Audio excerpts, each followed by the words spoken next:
go ahead and get started. So what I'm going to talk about over the next half an hour, a relatively brief and quick introduction to mass spectrometry generally, and how we use it for proteomics and metaproteomics in particular, with relevance to this particular workshop. So here's a quick outline. We're going to talk about our fundamentals. How does mass spectrometry work? What options are out there? And why is one better than another? And when you get into this world, it can be overwhelming. Hopefully, I can give you a little bit of guidance and some resources to help inform yourselves. And then finally, I'll talk about the instrument that we will be using in our proteomics workflows and metaproteomics applications.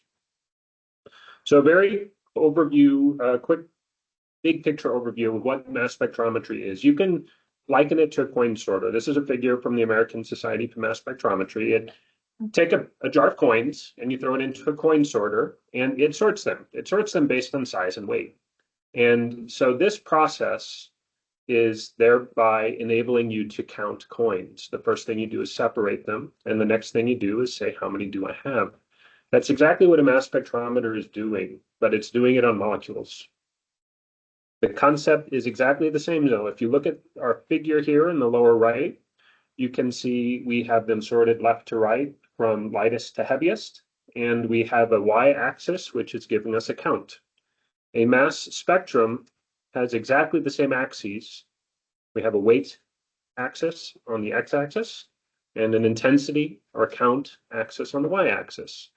Same concept, different subject, coins versus ions.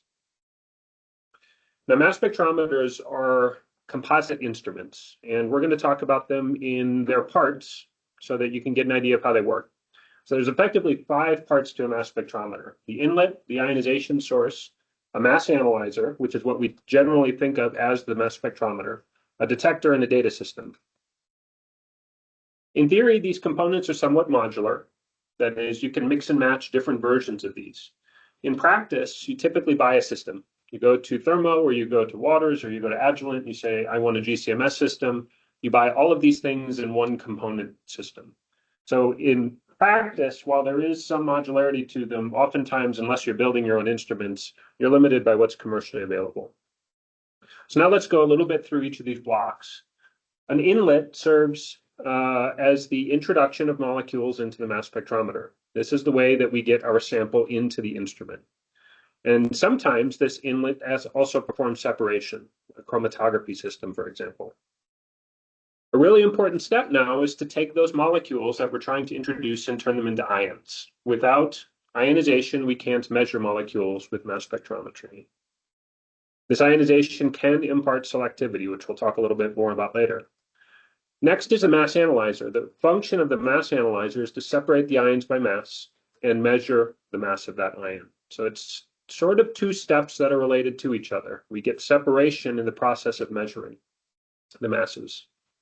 The detector then detects the presence of that ion and gives us a response, which is going to be proportional to concentration. So when we want to do quantitative work, that property of the detector is very important.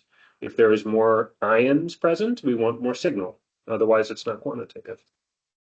And finally, the data system is the computer connected to the instrument, which runs the instrument and enables us to interact with the data. This also stores the data on the disk as it's being acquired. It can provide real-time feedback to the instrument on data acquisition parameters and settings, and it supports downstream processing. There's a lot of applications of mass spectrometry. We're going to focus on proteomics, metaproteomics here. There are many, many others. At a fundamental level, what mass spectrometry is doing is measuring the mass of an ion, but we're also quantifying or enabling quantification of that ion population as well. So we have quantitative and qualitative. We're getting characteristics of what structures are present, and those structures can be peptides in our case, or small molecules, or any other type of ionizable biomolecule. And so applications for mass spectrometry range the gamut: polymers, proteins, metabolites, synthetic products, pesticides, herbicides, environmental compounds, reaction kinetics, and you can also use it to measure inorganics: sodium, potassium, lead, arsenic. And there's different mass spectrometers for all these different types of applications. We're not going to talk about all of those today, but it is a very, very wide field. And it's important to know that there's a lot of other ways that we can use mass spectrometry. So now let's get a little bit deeper into our block diagram and try and link it to proteomics and metaproteomics specifically. So the inlet, in its most basic function, is literally just a hole in the mass spectrometer to allow sample in. And that inlet could be used to sample gas. For example, there are mass spectrometers that are always monitoring gas composition, and that inlet is just a passive device. More advanced functions include chromatography, which is what we're going to use. So with peptides, we use liquid chromatography because they're not volatile. We can't use gas chromatography. They behave very well under our liquid chromatography reverse phase conditions, and it couples really nicely to the rest of the mass spectrometer. So it's become the standard for what's called bottom-up proteomics and metaproteomics. So we will see a little bit more about liquid chromatography when we go down to the lab, but this is the LC liquid chromatography system that we use. It's manufactured by Thermo. It is a nanoflow LC, so its flow rate we tend to be using in the range of about 3 microliters per minute flow rate. So very, very low flow rates, and that improves our sensitivity. Liquid chromatography is a pump pushing liquid through a column, and that column, we change the composition of the solvent over time to impart selectivity to the elution behavior of the analytes in question. And so what this enables is separation. And so as the sample was injected on the front of the column, you can see it binding initially to the front. So they all start stacked at the head of the column. As our acetonitrile composition, that percent B axis, increases, you can see that the analytes begin to move. They move at different rates because they have different hydrophobicities, and they stick to the column with different strengths of binding effectively. And so that is where our separation occurs. So as those things come off the column, rather than getting all 5 peptides or all 6 peptides at once, we get them separated over time. So chromatography makes the job of the mass spectrometer easier. And when we're dealing with really complex samples, metaproteomics being exceptionally complex samples, the chromatography component is really important. Once they come off the column, they're eluting from the column directly into what's called the ionization source. These things are literally directly connected to each other.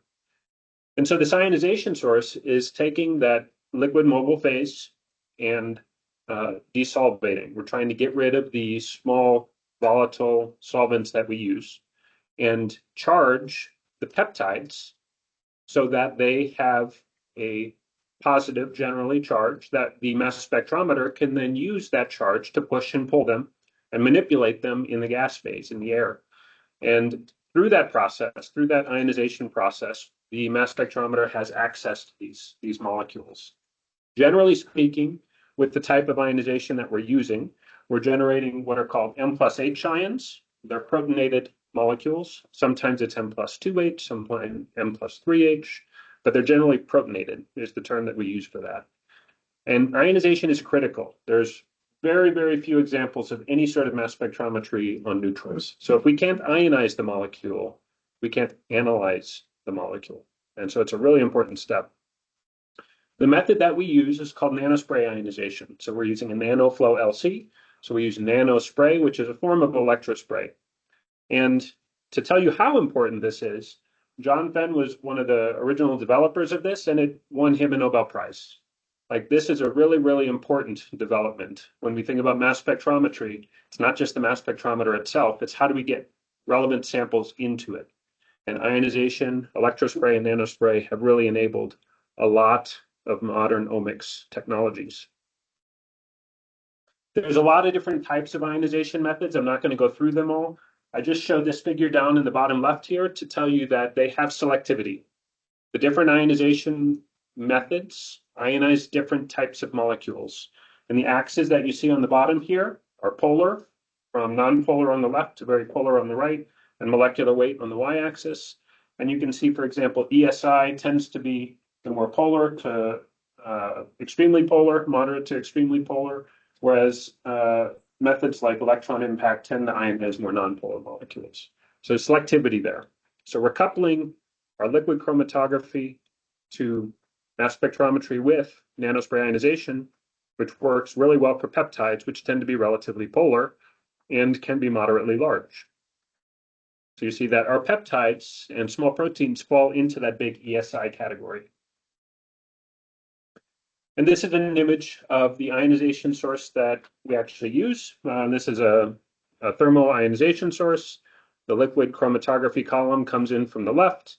Ionization occurs, and our ions go out toward the right, where it connects to the mass spectrometer.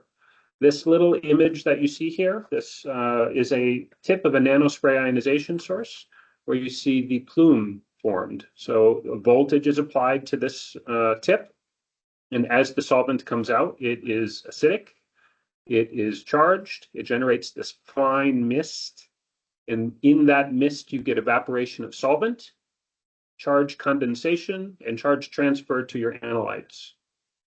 So this is all happening in real time on the instrument as we're running it. And that is the process that generates peptide cations, which we can analyze by mass spectrometry. The mass analyzer is what we normally think of as the mass spectrometer. So we'll spend a little bit of time on this.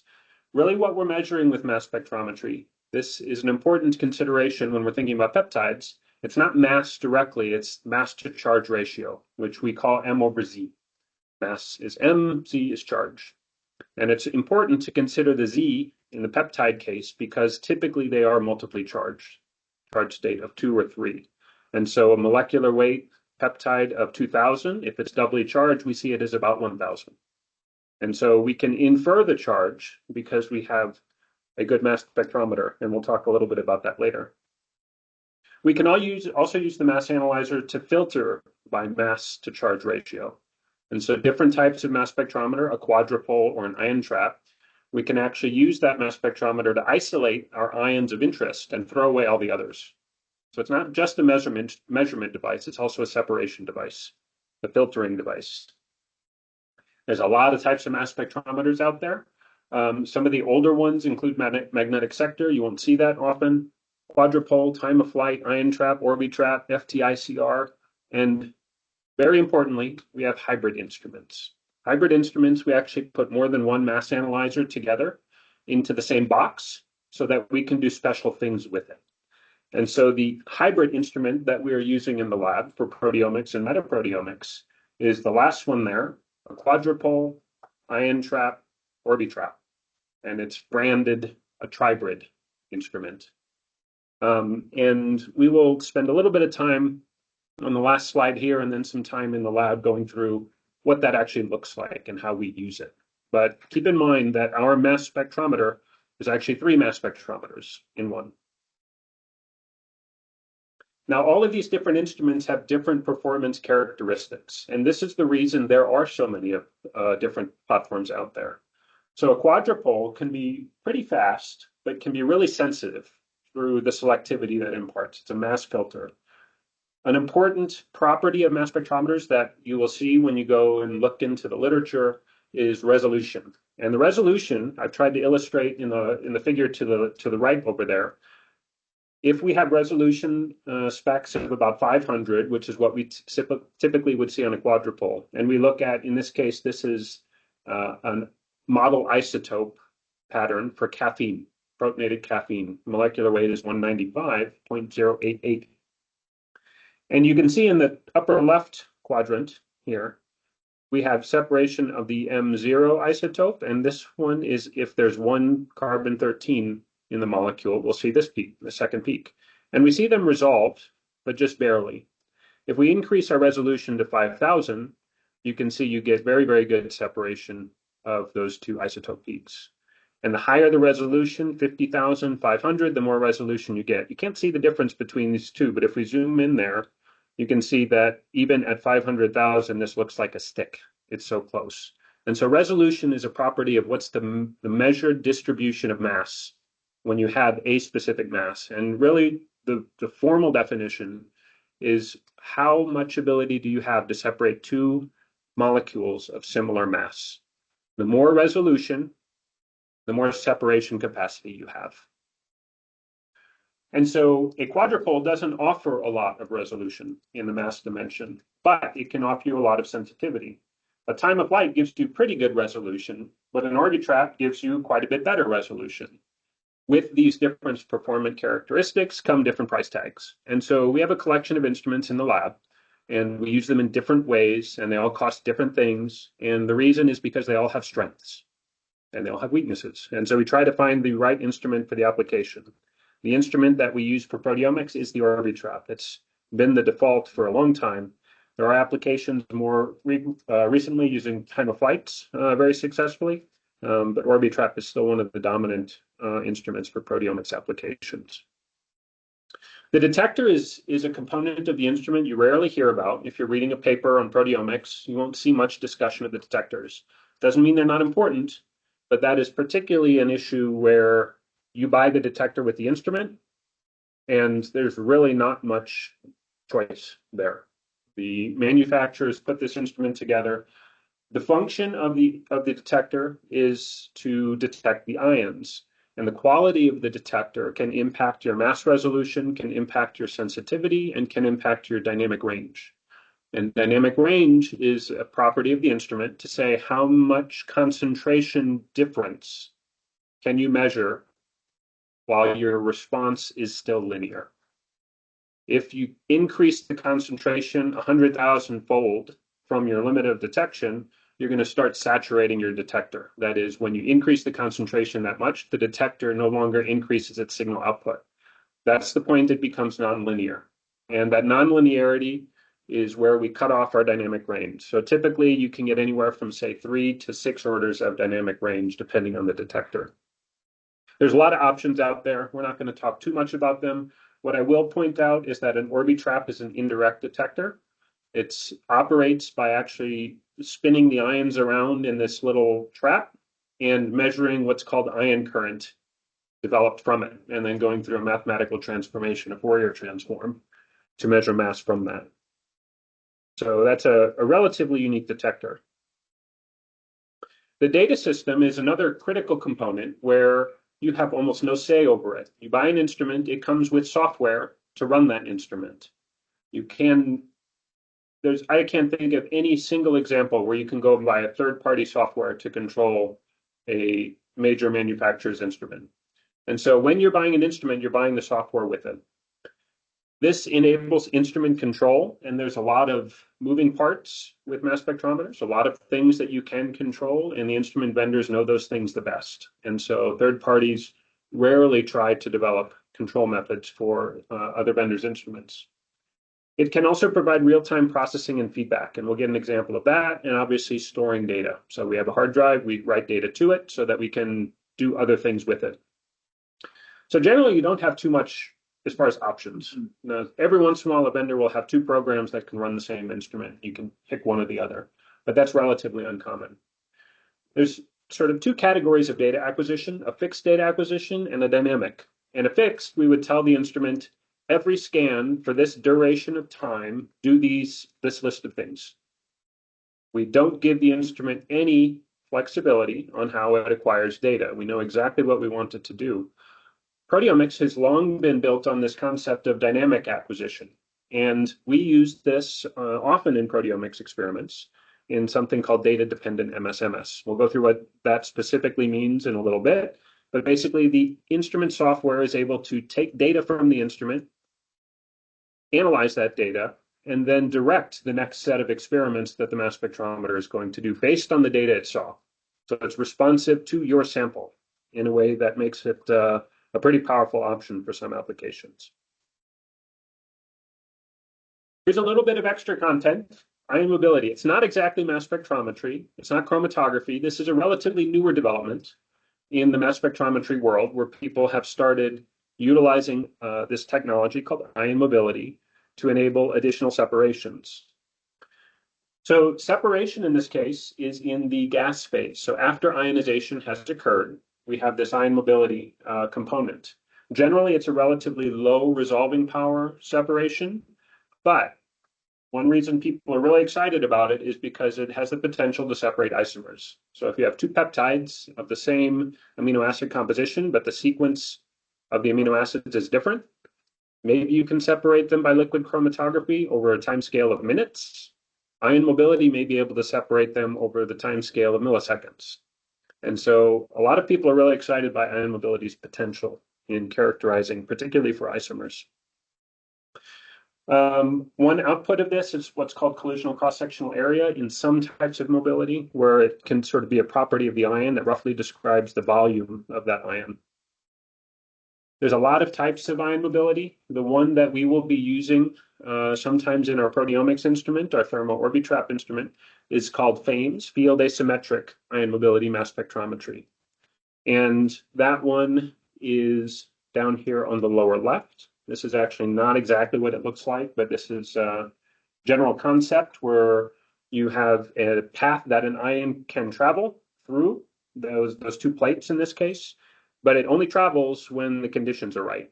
And when the conditions are not right, it just veers off and collides with the plates or the electrodes.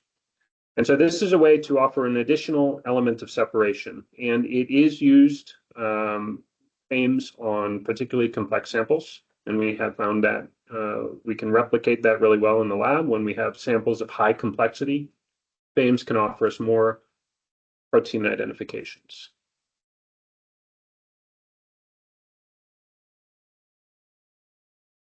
Now, we rely heavily on a tool called MSMS, tandem mass spectrometry. I mentioned hybrid instruments before.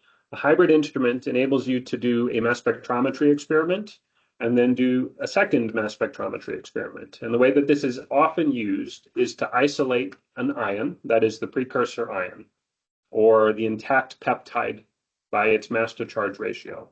We isolate that either with a quadrupole or an ion trap, and then we collide it with a gas, typically argon or nitrogen, sometimes helium, an inert gas. And in accelerating it and making it collide with the gas, it imparts enough energy into that ion that the ion falls apart. The molecule falls apart, bonds break. Some of the charge remains on the left half, some of it remains on the right half, and we can then measure the fragment ion masses of those product ions, which can give us information on structure. And so MSMS is really important when you don't want to just know the molecular weight of your analytes, but you want to know the structure. It's a really valuable tool for that. There are many types of collisional activation. The type that we tend to use most frequently are that are in bold there on the top. Collision-induced dissociation on the thermal platform that's called HCD, and collision-activated dissociation is a method that is executed in the ion trap of our instrument. So we use both of those with some regularity. We can also do one called electron transfer dissociation. We don't use it too much. In certain applications, it's valuable though. The way that we tend to use this is through an interaction with that last slide. We use a dynamic data acquisition approach to look at the MS1 data, which has intact peptide molecular weights, and the software then evaluates and says those 40 things look like peptides. The ion trap will then go fragment those 40 things. And then you start the next scan on the MS1. And it looks for the next round of peptides and then goes fragments the most abundant 40 of the next ones. We have a lot of options that we can use to control which ions are fragmented, how many of them are fragmented, how much energy we impart to fragment them. But that's the basic concept. And this means that any new sample, we can target the things that we want to see, even though we don't know what they are in advance, which is really valuable. In practice, this is what this looks like all put together. So we have a chromatography step on the front end, that is our inlet. We have electrospray or nanospray ionization, where the outlet from the chromatography is used to generate ions for those chromatographic peaks coming off. We usually use a quadrupole or an ion trap to isolate. We have a collision cell to fragment, and then we have an Orbitrap to measure the product ion, or an ion trap at times, to measure the product ion masses that are detected by the detector. The output of all of this is a collection of MS1 and MS or MS2 spectra. Ion mobility is used in many forms it can be inserted into this architecture either in front of the quadrupole, in front of the collision cell, or in front of the mass analyzer. In our case, with FAMES, it's going to sit right here between ionization and the quadrupole. And it's used in case of FAMES as a filter rather than a resolving device. So let's look a little bit at data structure. And so we can look at data when we go down to the lab in a little more interactive form, but this will give you an idea. So this is a little bit of a chromatogram. So a chromatogram has on the x-axis retention time. And you can see that the axis label here is time in minutes. So our chromatographic times tend to be on the order of several minutes in the really, really fast separation to several tens of minutes, or even up to 2 hours, for example, in proteomics. And so that retention time separation is really important, but it's relatively slow in the grand scheme of things. We then have, after ionization, a mass spectrum. And this is a peptide mass spectrum, but it's the same axes that I showed in that first or second slide, where we have mass to charge on the x-axis, signal intensity on the y-axis. And you can see here a peptide signal labeled 566.7674. This is an Orbitrap mass spectrometer, and those decimal points are meaningful. And so we don't necessarily have mass accuracy to the 4th decimal point, but we're pretty good to the 3rd. And that's really important when we're dealing with very complex samples. Here you can zoom in on that isotope pattern that I just pointed out. And we can see here that we have a 566, a 567, a 567.7. This one was a 0.2. And this spacing, if you look at the spacing between these, is about 0.5, roughly. You know, you can do the math, and it's more accurate than 0.5, actually, and that's meaningful too. But the 0.5 tells us that this is actually a charged state of 2. Normally, the difference in mass between a 13C isotope and a 12C isotope is 1. And that's what an isotope envelope is mostly showing us, is the difference between 12C and 13C. So if we see a spacing of 0.5, that's telling us that our mass to charge ratio that we're measuring is reflecting a Z. Remember, the denominator was Z equals 2, 1/2 of 1. And so by looking at this isotope pattern, we can infer that this molecular ion, while the measured mass to charge ratio is 566.7, we can actually calculate the molecular ion by doing a conversion, which brings us closer to, say, 1112, or whatever that comes down to, as the molecular weight of that peptide. So that charge state can be inferred from the isotope pattern spacing. Then the instrument isolates that because it has recognized that as a charge state too. Using data-dependent acquisition, it says that spacing looks like a charge state 2. That fits the rule for what I want to fragment. I will fragment that, and it generates this MS-MS spectrum. This is a fragmentation spectrum now with this isolated precursor ion, 566.7, and its isotopes generally. It will collide them with a gas and fragment them, so we get all of these product ions. Now you can see that there's a product ion at 912. That would now be a singly charged product ion. It's bigger than the precursor mass because we've lost a charge to get there. And we've also lost fragments. So it's not 1100 something, it's 900 something. So some of the amino acids have fallen off. And we now have a charge state of 1. This MS-MS spectrum, coupled with this precursor mass, is what all of the algorithms, which we will see later in the week, use to identify the peptide sequence. So these are the bits of information that go into all of the proteome analysis that you will see downstream. Now, this is in practice, 3-dimensional data. So I just wanted to give you an overview of what that actually looks like. In this case, it's not a great figure. This is the best I could come up with quickly, but we have retention time on the x-axis, mass to charge ratio on the y-axis, and then the colors represent signal intensity. And so here is a chromatographic peak. This is a peptide. Here's another peptide. Here's another peptide. There's another peptide. Oh, use the laser pointer. Here's a peptide. Here's a peptide. Here's another peptide and another. And so every one of those little spots is effectively a peptide. And the data analysis can utilize this information to find signals and then look for the MSMS that correspond to them. Now, the instrument that we are going to use for our proteomics and metaproteomics applications is described here. This is a thermo Orbitrap Eclipse with a Vanquish Neo liquid chromatography system. So the inlet now is a nanoflow liquid chromatography system. We're generally operating at relatively low flow rates. Ionization that we typically use is nano electrospray or nanospray. We actually have an electrospray ionization source for it as well. The mass analyzer, I mentioned actually there's 3 of them, and on the next slide, I'll show you an overview of what that looks like. We have a couple of MSMS options, and we can utilize ion mobility through the FAMES interface. So this Tribrid platform is really, it's been developed with proteomics in mind largely. So we couple nanoflow LC and nanospray ionization.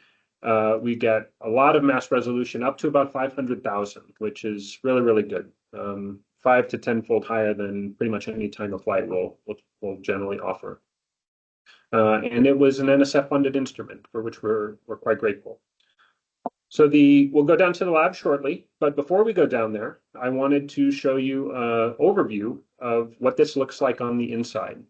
Now, when we're forming ions in a mass spectrometer, what you have to think about is we need to create a flow of ions from the point that they are formed through all of the mass separation and resolving dimensions that we have until we get to the detector. So this is drawn roughly as it's configured in the instrument. And what we have here is the inlet for the mass spectrometer. So we have an ion plume formed just outside of here from our nanospray ionization source. It gets drawn through this little tube into this device called an ion funnel. And at that point, we're starting to focus ions.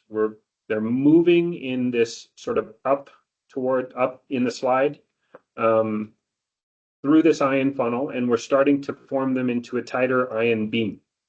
Imagine a little ion laser, a really, really bright flashlight, except we're talking about ions now. They're getting shrunk down into that space. Then they go around this little curve, and they put these curves in here because you're also bringing in with all of your ions, because all of mass spec is under vacuum, we're bringing in air, and we're bringing in unionized stuff too. Unionized stuff will not make the turn. So it keeps going here, and it just dirties up this little device. But our ions make the turn. They then go into the quadrupole. The quadrupole can be used to just allow all ions to pass, which we do sometimes, or it can be used to select an ion or a small population of ions. That then brings it to this device, which on our Orbitrap is called a C-trap. The C-trap collects the ions from the quadrupole, that ion beam, and we have a beam, it's continuous, but it's filling a small space. And it actually counts the number of ions and says, well, we need about 10 million ions. We'll collect ions until we hit 10 million, and then we'll stop collecting them.